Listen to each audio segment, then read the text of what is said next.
How to fix mushy rice, wet rice and salty rice. It's not too difficult to make rice that tastes good and has the right consistency, but bad things can happen sometimes. You forget the rice on the stove and it turns out burnt. Or you accidentally add too much water and end up with rice that doesn't have the right texture. Maybe you tried to add some seasonings to the rice and you misjudged, and that caused it to end up in a mess. We all have those times where our rice doesn't quite turn out the way we had hoped it would and where it won't really work for the dish we are making. What to do with the mess of a rice? How to fix mushy rice. I want to show you a few methods I use whenever my rice goes bad, as well as a few ways to fix the most common problems that can happen when rice doesn't turn out like it is supposed to. The old saying that you should make lemonade when life gives you lemons holds true here. There is a solution for when your food isn't turning out right, and there is a way to turn things over and get a decent meal out of what seems to be a ruined dish. Don't let some mushy rice throw you for a loop, because I'm going to arm you with the tools you need to turn that rice around and make it into something not just edible but also very tasty. Next time your rice goes bad and is water or overcooked or mushy, come right back to this page and get the help you need to put it right. You don't have to toss it all out and start over again when you have a solution to fix it.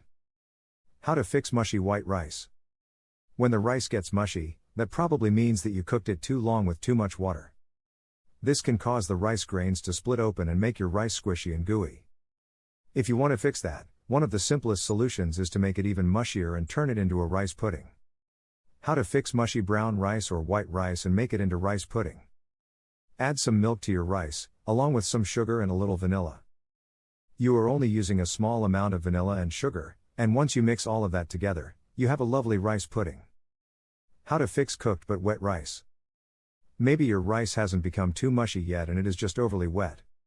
If the grains haven't begun to split, then you can still salvage it and use it as a regular rice dish. No rice pudding needed. You can keep in cooking the rice, on low heat. This will evaporate the water and dry out the rice a bit. The low heat is essential so that you don't force the grains open. You can cover your pot to keep on cooking, but pay close attention to the rice so that you don't overcook it. This works for Spanish rice as well. You just need to keep on cooking it on a low heat until the water boils off. How to fix mushy Spanish rice without using the pot. There is another way you can use for any kind of wet rice that hasn't gone mushy yet. That would be to remove the rice from the pot and place it on a baking sheet. Then, bake that in the oven for a few minutes to evaporate the water. You could also try to drain the water off the rice. You can do that by draining the rice through a fine mesh sieve or just opening the lid slightly on the pit and turning it on its side to drain out the water. How to fix mushy rice in the pressure cooker. The best way to prevent your rice from becoming sticky and mushy in the rice cooker is to rinse it first and then be careful about how much water you use. Too much water can make it mushy and sticky. Rinsing the rice gets rid of the starch, which can also cause sticky rice. How to fix mushy rice in rice cooker, though? You will probably have to make it into rice pudding, unfortunately. There isn't a whole lot you can do with mushy rice if that texture bothers you. The only time mushy rice is really acceptable is as a rice pudding. You can always turn all of your mushy rice into a pudding and then store in the freezer what you are not going to use in the next few days. Then, you can just take out what you need when necessary. It's not a bad idea to separate the rice pudding into small bags in your freezer so you can portion it out later on. How to fix mushy fried rice. When you make fried rice, the rice can turn out kind of mushy. There is a great way to prevent that, though, and it is fairly simple. You will need to refrigerate your cooked rice in the fridge overnight before cooking it up as fried rice. This is a secret to avoiding mushy fried rice. Doing this will separate the rice and prevent it from becoming mushy as you cook it up. Another method is to air out your freshly made rice and then place it into the fridge for a couple of hours before you try to cook it. How to fix rice that is too salty. What if you have a pot of rice that is very salty because you accidentally overdid it on the salt? That can easily happen if the cover for the salt shaker comes off as you pour or you just overestimate how much salt your rice needs.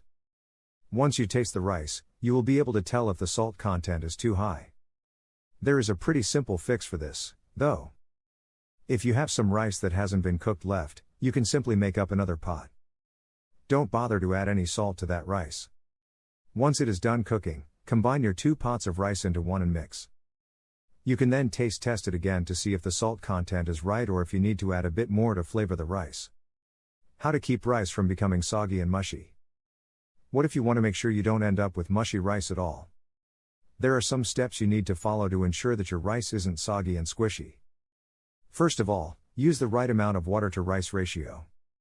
Many recipes will call for 1.5 cups of water for every cup of rice, but the actual measurement should be 1 3/4 cups of water for each cup of rice. You should wait to add the rice until the water is boiling. You can add in salt at that point as well. If you put the rice and water into the pot at the same time, then that can cause the rice to absorb more water over time and make the grains split open as they burst with the absorbed water. So, hold off on adding the rice to the pot until the water has begun boiling. When you add the rice, be sure to stir it gently. You only need to stir enough to separate it so that it does not clump up together. Cover the pot with a lid as it cooks. Be sure to cook on low heat. For 3 cups of rice, it takes about 20 minutes to cook. You should check the rice after about 10 minutes to see if it is done. Better yet, you can use a pot with a clear glass lid so that you can see the rice as it cooks. When the rice is done cooking, fluff it with a fork. It's not tough to cook rice properly, but you do need to know the proper steps and follow them exactly to get fluffy rice that isn't too dry or too wet and that doesn't split and become mushy.